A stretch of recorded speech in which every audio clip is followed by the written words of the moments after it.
நேரம் மாசம் திருப்பமா இருக்காங்க. நாளைக்கு குழந்தை பிறந்தா அந்த புள்ள பேர் இருக்கிற சொத்து முத்தி வச்சிருவான். அப்புறமா கடைசி வரைக்கும் நாம 2 பேரும் பிச்சைக்காரமாவே இருக்காங்க. அது உனக்கு பரவாயில்லையா? சொல்லுமா சொல்லுமா சொல்லு. அவன் காதுல விழுந்து தொலைச்சிட போகுது.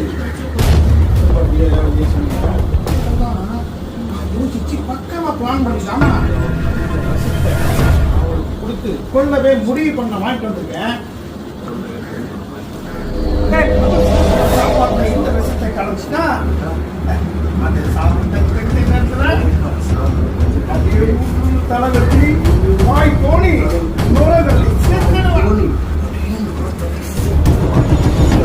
சீட்டுங்கிற தொந்தரவு நம்மளை போயிட்டு சொன்ன மாதிரியெல்லாம் பண்ணா அவன் மேலே சந்தேகம் வராதுதான்.